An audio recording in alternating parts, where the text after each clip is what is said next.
digamos, desesperada, tá? Bom dia, gente. Brincadeira, tá acabando tudo. Bom, Silvio, só para te atualizar, enquanto tu não chegava, eu estava conversando com eles a respeito do... Ó, Maurício, essa realidade. Não, a Mauri, olha, a respeito... O tio tá estressado. Só se foi o pneu da bicicleta, Mauri. Só se for da bicicleta, isso. Nós estávamos conversando a respeito das tarefas, né, que eu fiquei de dar o retorno das avaliações da segunda tarefa, acho que ainda hoje eu consigo. E a Laura tinha uma questão com relação à apresentação do trabalho final, que está agendado para o dia 26.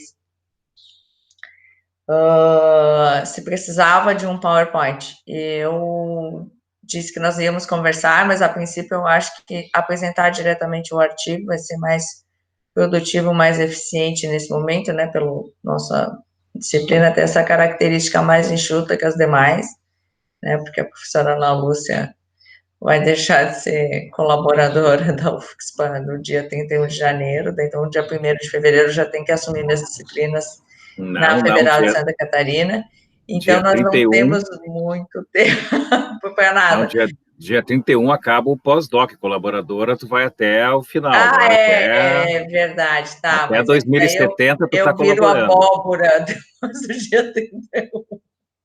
Tá, mas deixa eu só vai comentar. bater o sino da meia-noite e a Cinderela vai virar abóbora? Tá bom. Mas olha só, eu acho que vale a pena, então, que a apresentação pode ser feita pelo artigo. Vamos compartilhar esses artigos para que o pessoal possa dar, talvez não uma lida detalhada, mas dar uma lida sobre o que cada colega escreveu, e depois o colega apresenta, a gente consegue apresentar perguntas, né, colaboração, compartilhar isso entre nós, tá? Mas, claro, não adianta colocar só o artigo, dar um scroll e, né, vai... scroll na tela cansando a gente, é só trazer os pontos naquele artigo que tu quer discutir e apresentando para os colegas como se fosse uma mesa de debate que a gente está discutindo sobre algo. Acho que é mais produtivo, né, Ana? Quanto tempo de apresentação? Nós vamos ter que ver, na verdade, quantos vão entregar, que nós tivemos alguns alunos que já informaram que saíram, né? O pessoal do Chile me pediu para sair, que não estava conseguindo ter tempo de acompanhar, etc., para que a gente possa dar uma distribuição de carga de apresentação e com o tempo de um debate, Ana. Eu acho que mais ou menos assim que a gente calcula. A gente está com a aula prevista com o tempo cheio, né? Seria das 9 isso. em diante, então a gente tem horário para iniciar, mas o finalizar mesmo vai depender do volume de trabalho que demandar os artigos.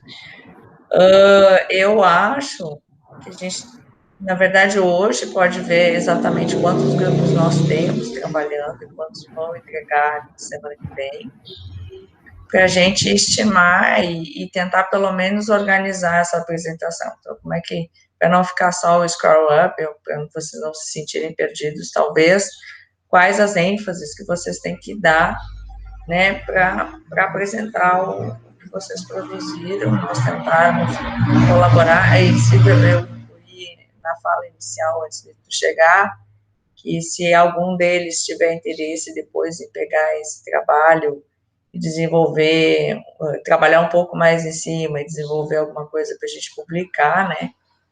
Então, que essas sugestões são bem-vindas justamente para que a gente consiga dar esse encaminhamento, tipo, vamos terminar a disciplina, ok, mas e aí, como é que nós vamos trabalhar daqui para frente para, de repente, publicar esses trabalhos, né, ou nessas chamadas de capítulo de livro online, gratuitos da Springer, tem agora 2 chamadas Springer Nature aberto, né, só que o prazo é meio curto, mas é um tema que está, assim, todo dia chega solicitação de trabalho para essa área, porque não tem volume de trabalho ainda, é uma pesquisa que está iniciando, então todas as contribuições têm sido bem-vindas.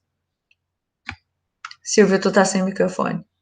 Nada impede também que, pela qualidade dos trabalhos, o que a gente conseguir nesse momento, claro, como a gente já falou, os artigos vão ter que continuar na sua elaboração pelo tempo curto, que a gente pense também em fazer a mesma prática que a gente está fazendo agora sobre o livro Covid aqui na editora da UFSPA, né? Quem sabe propor, de repente, mais para frente, a criação de um livro onde se aborde somente IoT aplicado, e aqui pela editora se lance um livro com, né, capítulos que possam depois ser referenciados, né, que vai ser um e-book, na verdade, para publicar esses bons trabalhos. Também é possível fazermos assim, né? Então, é só a gente decidir essa estratégia, como é que a gente vai, não vamos à logística, estratégia de como a gente vai aplicar isso na prática, tá? Para não perder esses trabalhos que vocês estão fazendo, que são muito bons, estão muito bons. Silvio, nós temos ali comentários, acessa ali, dá uma olhadinha. Um pouquinho que hoje atualizou tudo, tá terrível. Eu acho que ou tu toma café de menos ou tu toma café de mais. Não, eu acho que o Windows disse assim, hoje eu vou atualizar um pouquinho antes da aula, só por prazer de receber. Tá, qual é a pergunta? O Windows tem vontade de provar, isso a gente sabe, né? Tu liga o computador, vai lá, passa café, faz alguma coisa, quando tu volta, quem sabe ele deixa tu trabalhar, né? Porque às vezes ele ainda tá ali ocupando o disco, tu não sabe com o quê. Mas está 100% ocupado o seu disco. Tá, nós temos ali a entrega para a semana que vem do Thiago, da Laura, né? Do grupo da Laura, da Mariana. Do Thiago, grupo da Laura. Peraí, o Thiago, que é sobre hipertensão, né, Thiago? Thiago, pode abrir o microfone. Sim, professora. É o trabalho de hipertensão, né? Quem me mandou mensagem ontem foi a Mari. Isso aí. Aí eu falo do Thiago, mas é o grupo do Thiago, Mari, mais Paloma. Tá, o grupo das Lauras, mais a Mauri, mais Leandro, que é sobre vestíveis.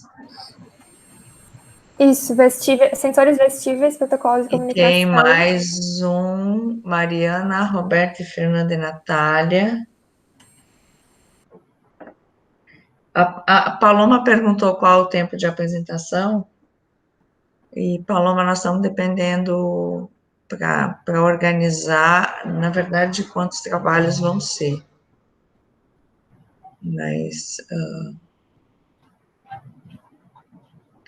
Tá, Mariana, tomadas de decisão.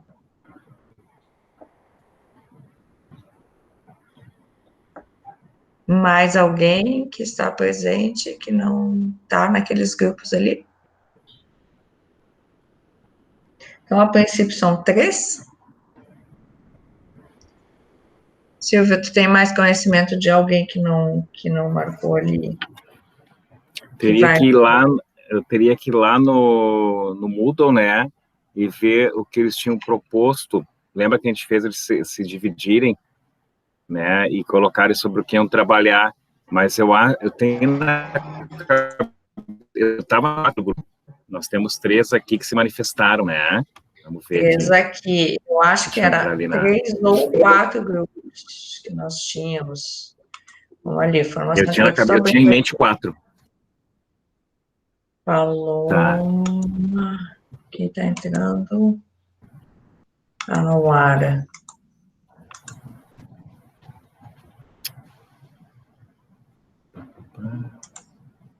Paloma está com...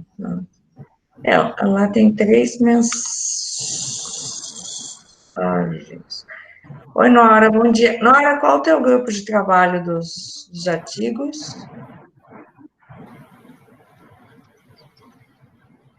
Acho que ela não vai ver. Ela está no nosso prof, no de sensores vestíveis. Mauri, nós somos em 6. Ela também está no nosso. Eu acho que o 4º era o pessoal que não continuou. Tenho impressão. Então são 3. Que ficaram grupos grandes no final. Vocês acham que 30 minutos para apresentação e discussão para cada grupo? Vocês acham um pouco? Querem mais?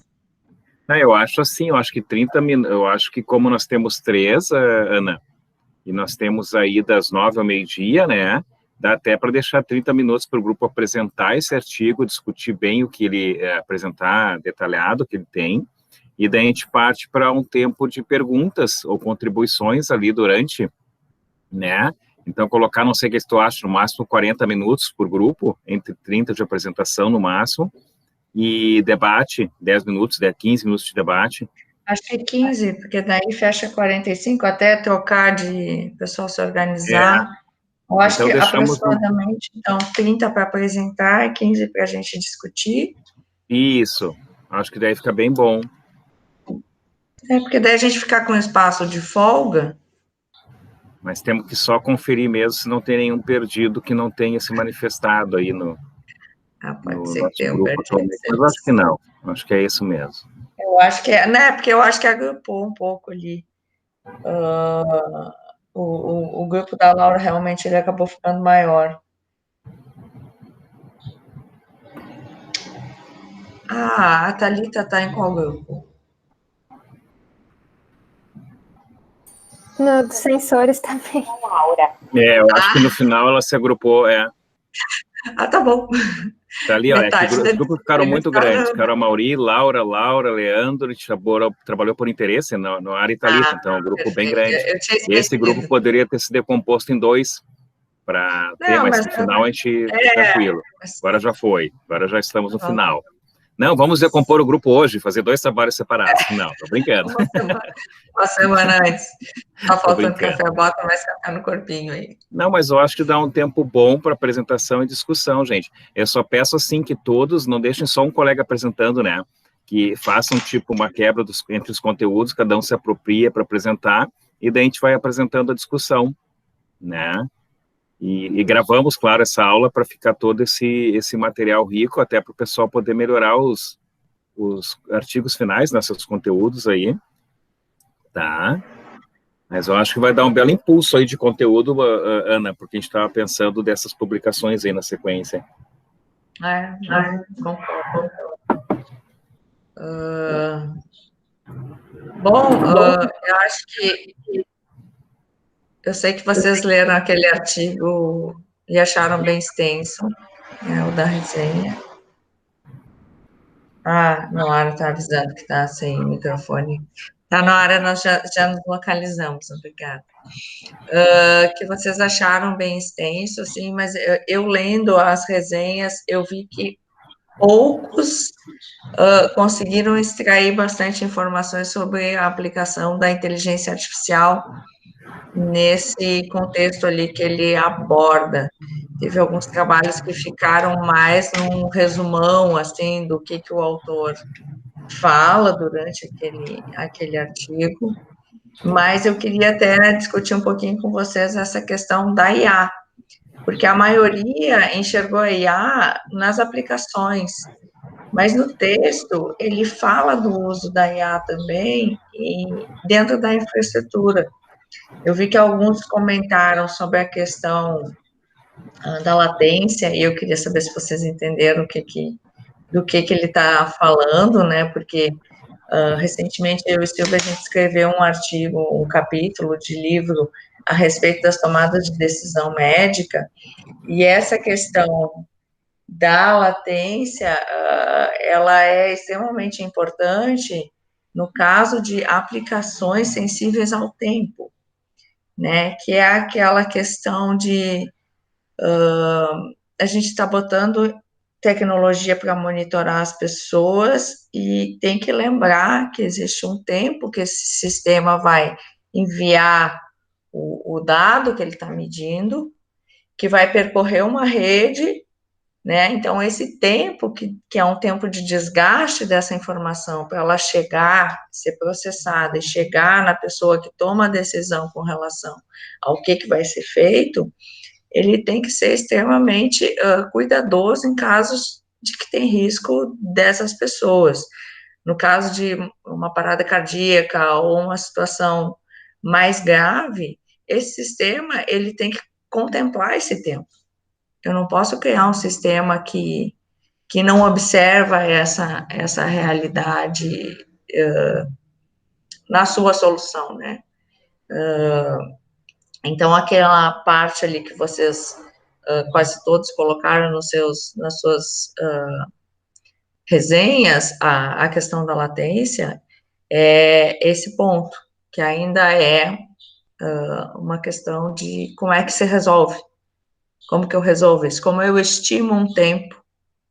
Quanto tempo eu tenho de que o sistema monitore e que a tomada de decisão, ela chegue até a pessoa que está sendo monitorada, né?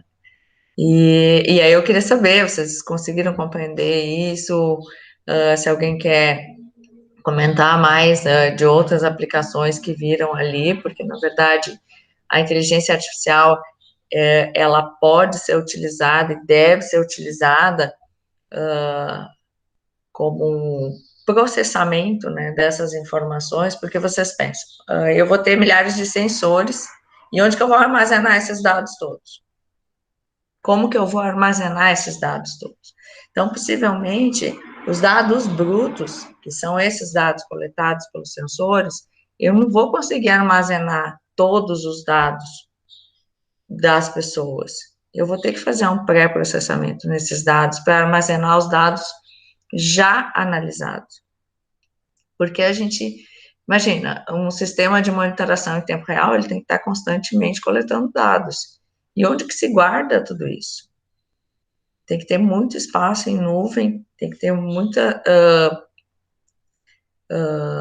muita infraestrutura por trás do sistema para ele suportar esse armazenamento, assim, dessa quantidade, desse volume, né, de dados. Mesmo a gente trabalhando, sabe que tem cloud computing, tem big data, mas mesmo assim é um futuro que carece uma preocupação por conta do volume que vai ser gerado.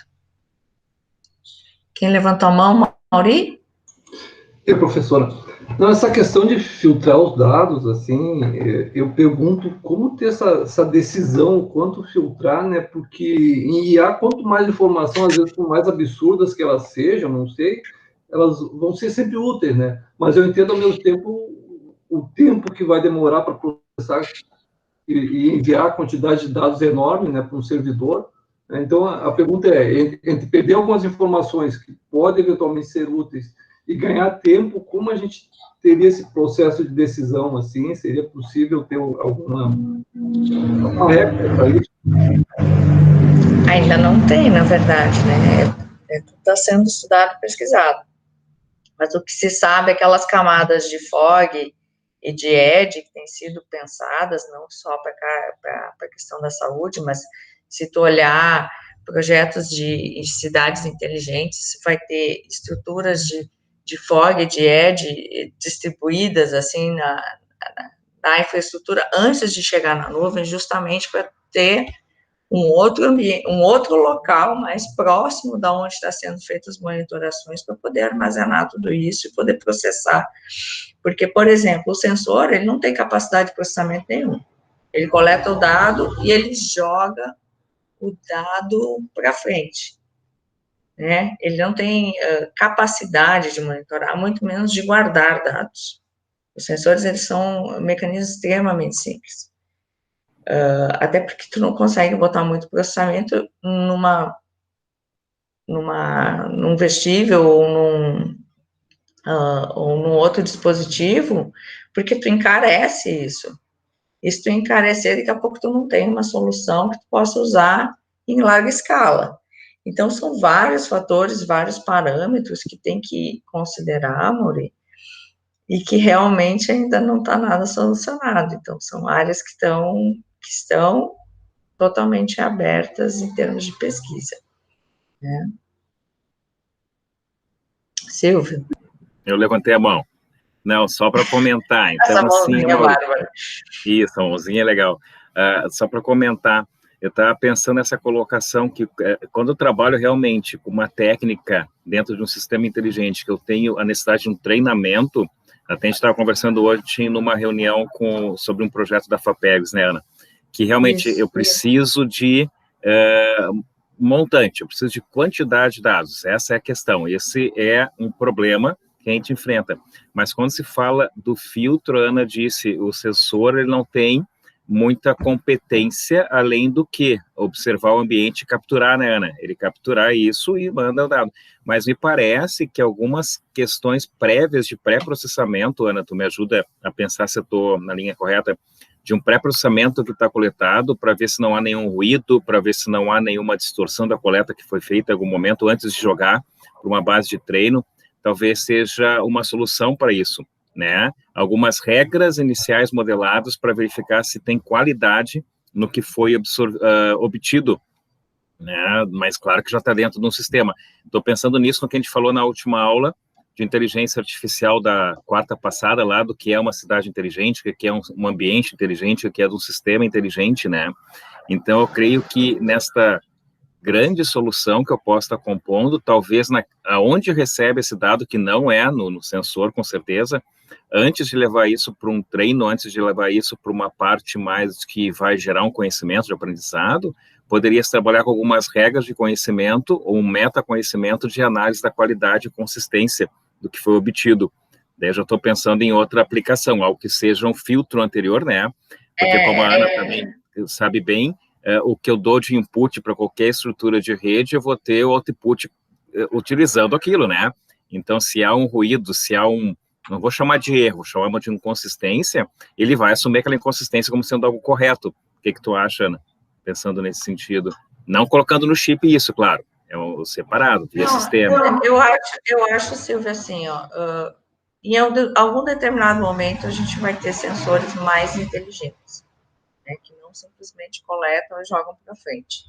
Isso é fato. Então, o hardware vai ter que já resolver algumas questões de correção de erros, talvez, antes de transmitir, ou no caso, por exemplo, temperatura. A temperatura não é uma coisa que muda de uma hora para outra. Talvez se a temperatura não esteja batendo com a temperatura que deveria ser enviada naquele momento, o sistema faça alguma correção, faça alguma espécie de processamento, mas tudo muito, assim, muito simples ainda, porque realmente essas estruturas, esses microprocessadores, é claro que agora tem alguns que são um pouco melhores, né? Mas, por exemplo, o Arduino não serve para quase nada. Ele é mais didático do que realmente efetivo de colocar em projeto, né? Aí vocês têm Raspberry, que já é um processador um pouco melhor. Agora a gente tem o ESP32, que já vem com Wi-Fi, Bluetooth, que é um microprocessador muito melhor e mais compacto do que o Arduino. Então, assim, as estruturas, elas também estão evoluindo, né? Então, hoje eu não tenho capacidade de processamento para muita coisa, mas nos próximos anos, com a velocidade que as coisas vêm sendo desenvolvidas, principalmente na área de hardware, e a capacidade de reduzir essas estruturas, poxa, eu e o Silvio ontem a gente ainda estava brincando. Gente, quando a gente estudou na graduação, a gente disputava o processamento com a universidade inteira, porque a gente fazia os nossos trabalhos no mainframe que tinha que rodar a folha de pagamento da PUC, que tinha que rodar os boletos dos alunos. Então, a gente tocava lá um programinha simples, sei lá, para somar 2 números e ia tomar um café, porque não tinha condições, demorava. Hoje você entramos numa fila, Beth, uma fila lá, né? Espera o lote para processar. E dependendo do dia do mês, esse BET estava lá, olha, nós éramos a última prioridade do processamento do mainframe. É impressionante como essa curva tecnológica melhorou rápido, né? Em décadas. Então, hoje vocês têm processador no bolso, que é o celular. Olha quantos núcleos tem um processador de celular, gente.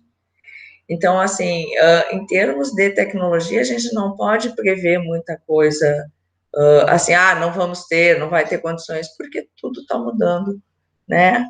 O dia todo. O Mauri, quando comenta, tem que ler aqui. Tem que coordenar tudo aqui. No meu tempo de PUC, eu ia para casa e voltava. Era a época dos cartões, né? Eu entrei em 89 na faculdade, o Mauri já não tinha os cartões. Tá? Ai, Ana, credo, 89. Quem falando, né? Né?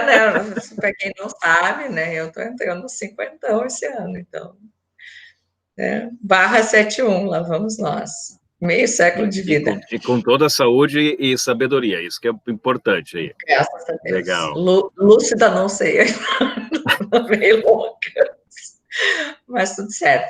Então, pessoal, assim, só para resumir, que realmente, então, assim, o que eu vi de solução que me chamou a atenção, que agora eu não vou recordar qual foi o artigo que eu li, porque eu já li tanta coisa esse ano que às vezes dá uma confusão na cabeça, mas assim, já que eu não tenho a estrutura no sensor, eles estão jogando nessas estruturas de fog e de edge, que são estruturas intermediárias. Então, por exemplo, eu posso pensar de novo que eu estou voltando para ter um processamento local, para não jogar tudo diretamente para a nuvem, é que nesse processamento local vai ser feita essa aplicação da inteligência, da questão da segurança, porque a segurança ainda é um problema que também tem aberto.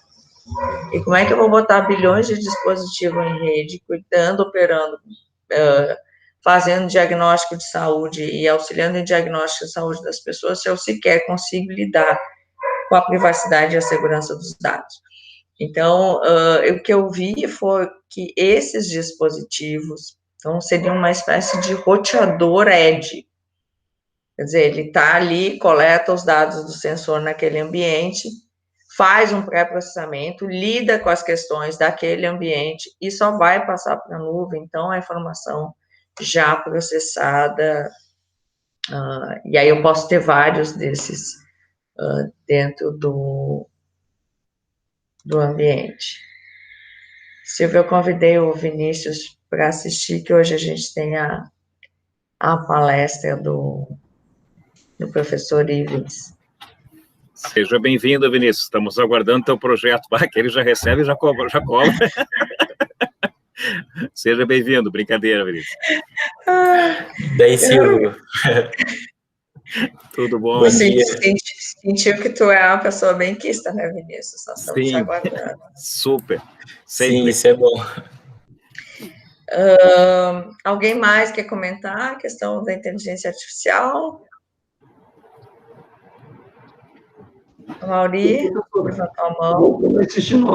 Voltando a insistir no assunto aqui, dos dados, poderia fazer um pré-processamento para diminuir esse tempo de transmissão de dados e, ao mesmo tempo, guardar os dados brutos em algum repositório local para transmitir em sequência para o servidor, daí tu não perderia dados e, ao mesmo tempo, conseguiria velocidade. Seria uma arquitetura viável isso aí? Eu entendo que é uma arquitetura viável como uma solução, porém, claro, eu vou ter que trabalhar com todo o estudo de qual é a produção desses dados, onde é que eu vou conseguir armazenar ele e velocidade para fazer esse processamento sem como a Ana disse, que nos acontecia na PUC, o Mauri também comentou, sem ter esse tempo, né, muito grande para que eu possa começar a fazer o que é a atividade fim do sistema, porque eu estou muito preso nesse pré-processamento. Mas eu entendo assim, às vezes nós temos uma perda nesse resultado final, mas nós temos uma melhor qualidade enquanto estou falando em treinamento, né? Estou falando em aprendizado automático. Então, só para pegar o exemplo, vendo a Laura ali, a Laura trabalha com as imagens, se eu trabalhar com as imagens sem um pré-processar aquilo, eu vou ter um grande problema no final nesse próprio aprendizado. Então, ela vai ter que ter uma solução, tanto uma arquitetura que suporte esse pré-processamento, né, Laura? Que tenha as imagens originais, etc. Então, eu vejo essa solução aplicável, Amaury, dentro dessa arquitetura que trabalha com os sensores. Mas, claro, aí é pesquisa. Aí nós temos que ver qual é o impacto disso, né? E qual, de repente, a melhor tecnologia para ser aplicada para que eu não tenha uma grande perda de desempenho. Mas eu recomendo, assim, pelo meu conhecimento, e a Ana também, de IA, né? Que eu preciso ter essa entrada de exemplos com uma qualidade garantida. Perfeito. A Mauri, uma outra questão que ainda dá para pensar é, tipo, usar a IA justamente para estimar esse tempo. Entendeu? A IA, ela pode pode pensar numa aplicação justamente para medir qual é o tempo de resposta que esse sistema tem que atuar para não chegar a ameaçar a pessoa de um risco iminente da informação não chegar. ou traçar uma espécie de, como é que a gente chama? Um plano B, né? Se aquela tua linha de transmissão, ela não garante que vai ser entregue a informação e tu vai botar em risco a pessoa, tu tem que ter uma outra forma de transmitir isso. Tu tem que achar um mecanismo que transmita por uma outra via, ou, sei lá, por um outro canal, que essa informação realmente chegue. Então, não só pensar na redução do tempo de resposta daquele sistema ali, daquele processamento específico, mas uma alternativa, no caso de falha, aí a gente pode entrar na seara que esses sistemas deveriam ser tolerantes à falha, né, para que ele realmente tenha a confiança e a confiabilidade dos seus usuários e que realmente isso aí possa ir para o mercado, né, no momento que tu está trabalhando com o risco das pessoas. E aqui eu já faço o gancho para a parte da IA explicável, né, que acho que todo mundo assistiu o vídeo lá do professor da Unicamp, que é uma questão extremamente importante, super nova, tem pouquíssimo material a respeito de machine learning explicável, né, porque há determinadas áreas do conhecimento, para que os sistemas sejam confiáveis, que as pessoas usem esse sistema de fato, elas vão precisar deixar de ser caixas pretas. Precisa explicar o caminho, por onde aquela tomada de decisão está sendo realizada. E aí o pessoal que está trabalhando tomada de decisão, né, já chama a atenção aqui que é extremamente importante associar essa questão do aprendizado explicável dentro desses processos de tomada de decisão, né, porque é uma tendência que chega forte, já tem bastante trabalho publicado, não muitos, mas tem, de algoritmos, né, como que tu desenvolve um algoritmo a partir da rede ou a partir de outras técnicas de aprendizado de máquina, para fazer esse caminho explicado na tomada de decisão. Bom, deixa eu levantar a mão, Pari. Levantei a mãozinha. Posso falar, professora? Não estou te ouvindo. Está com o mic desligado. A Laura levantou a mão primeiro. Então, a Laura primeiro, desculpa. Pois tu. Eu só comentar rapidinho que, por exemplo, no nosso artigo, a gente colocou até na string de busca que nós gostaríamos que retornassem artigos com machine learning ou deep learning, né, que o sistema fosse inteligente. E nós trabalhamos com estresse ou ansiedade. Nós discutindo, a gente chegou à conclusão de que não seria um diagnóstico, né, mas análise de sintomatologia, pelas ideias até que o Leandro, que é da psicologia, nos falou. E uma coisa que retornou bastante foram trabalhos secundários. O que eu quero dizer? Que havia sido feito um ensaio clínico antes, utilizando sensores, e era feita essa coleta dos dados. E esse trabalho que retornou para a gente foi a partir daquele, então usou como uma base de dados. Aí os artigos que retornavam para a gente eram não tinha a parte da coleta em si, era a partir dos dados já obtidos, né? Aconteceu isso, no mínimo 2 foram dessa forma. Aí eles aplicavam um ou mais métodos de machine learning para avaliar como se comportavam, qual era a acurácia nessas bases, né? Então, destoando um pouco até para casos de estresse e ansiedade, o que retornou para a gente não foi algo assim para decisão, né, tomada de decisão na hora, era uma questão mais de análise. As pessoas passavam, como tu não está sempre em um estado de estresse ou ansiedade, eles tinham que ter um estímulo, né? Então, cada estudo fazia um estímulo diferente, vídeos, músicas, teve uns até meio terroristas, assim, que faziam com crianças, e aí estimulavam o estresse. E aí, no nosso caso, por exemplo, até uma limitação, talvez, do estudo, a gente não conseguiu analisar essas questões, assim, né, importantes, quando tu utiliza o sistema inteligente, né. E aí, só fazendo o link, assim, falando um pouco do nosso caso, né, que não era uma questão de tomada de decisão rápida, é uma análise um pouco mais lenta, de certa forma. Professor Silvio?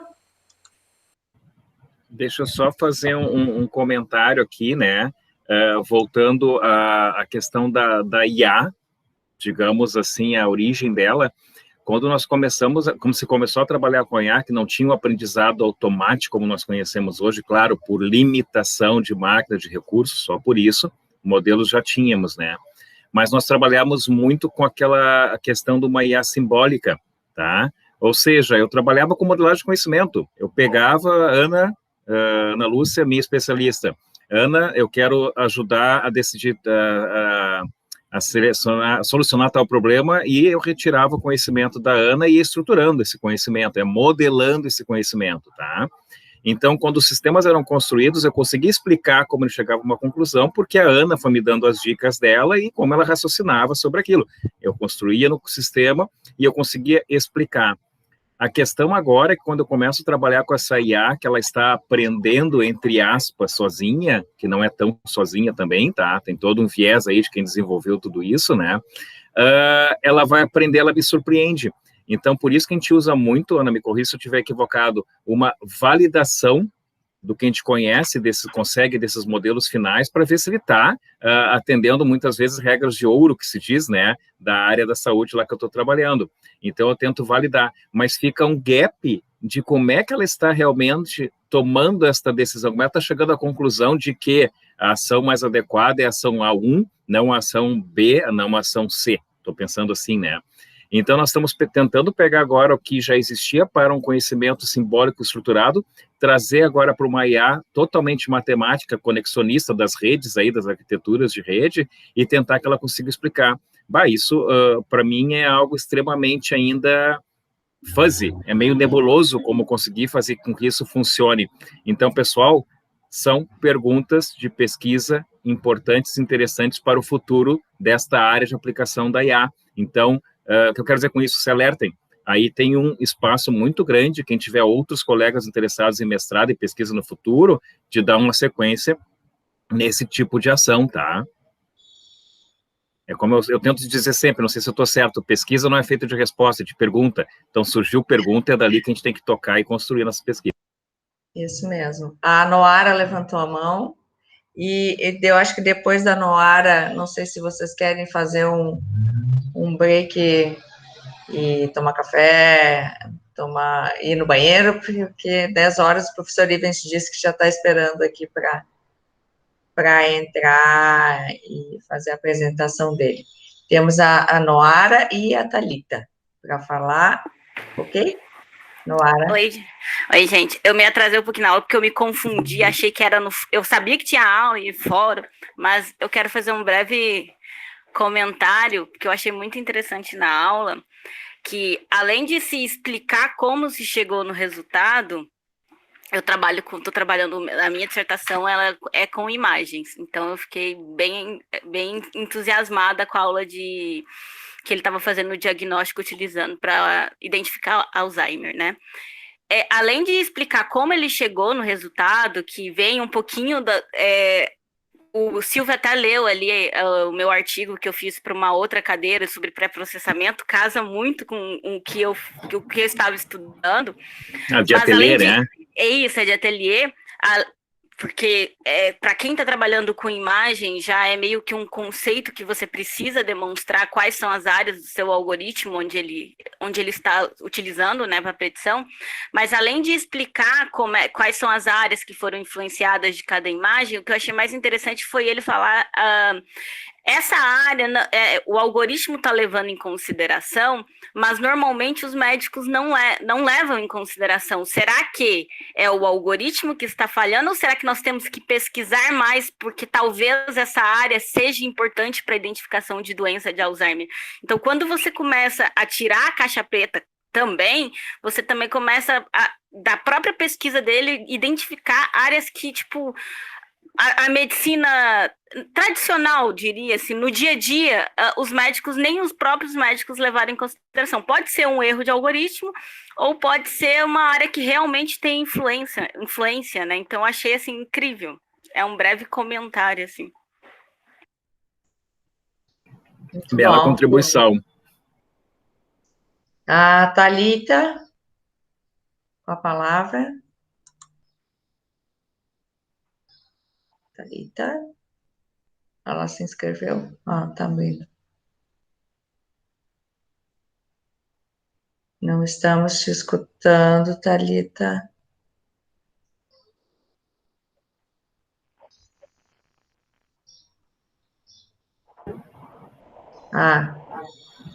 Agora sim. Oi, Thalita, estamos ouvindo. Eu acho que o som não está vindo, ele está ligado, Thalita, mas eu acho que ele não está vindo. De repente pode tentar sair e retornar, já me aconteceu isso. Ou se tu quiser escrever no chat ali, fica à vontade. Já me aconteceu de ele estar ligado, mas não transmitir. Sabe-se lá aonde nessa caixa preta se explica. Chamada Windows.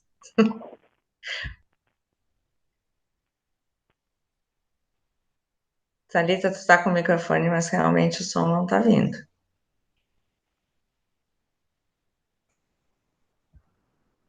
Ela está escrevendo ali para nós. Fiquei impressionada com o número pequeno de participantes nos estudos de sensores.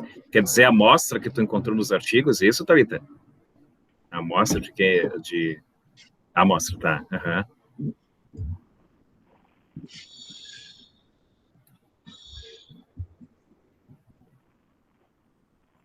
Quem sabe agora da tua tese a gente consegue fazer que tu vai trabalhar com sensores, né, Thalita?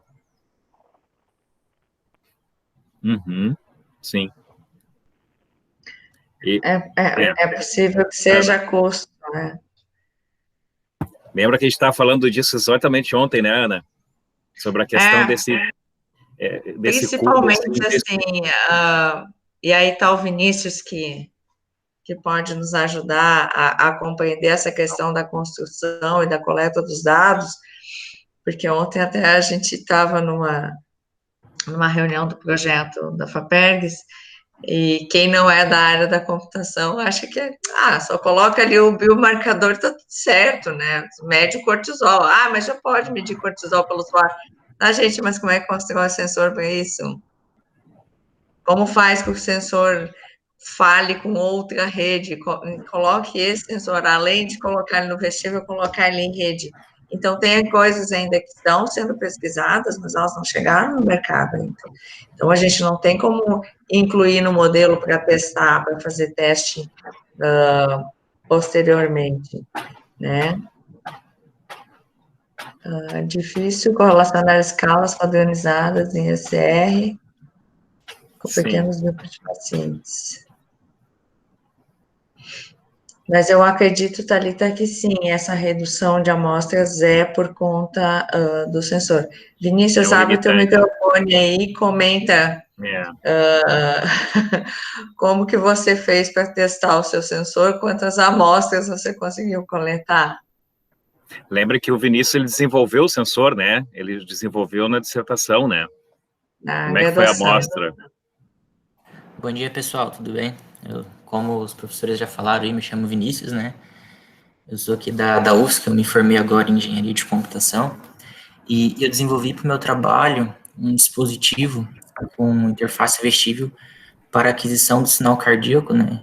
Usado no ambiente do exame de eletrocardiograma. Minha proposta era eliminar a quantidade de fios, né, que existem hoje e facilitar, né, o uso clínico.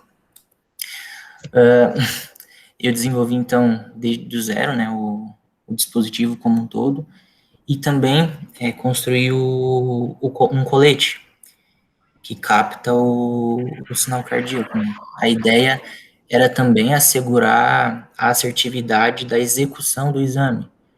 Um dos problemas que eu vi, né, era que muitos profissionais da saúde não sabiam colocar corretamente a posição dos eletrodos. Então, isso pode influenciar diretamente no resultado clínico ou no diagnóstico. Então, esse trabalho foi bem interessante, porque a gente conseguiu ver bastante disso, né? E acho que é isso. Quer que eu comente E a amostra, como é que foi a tua amostra? Os teus testes, Vinícius, quantas pessoas você fez a amostra? Fez em você?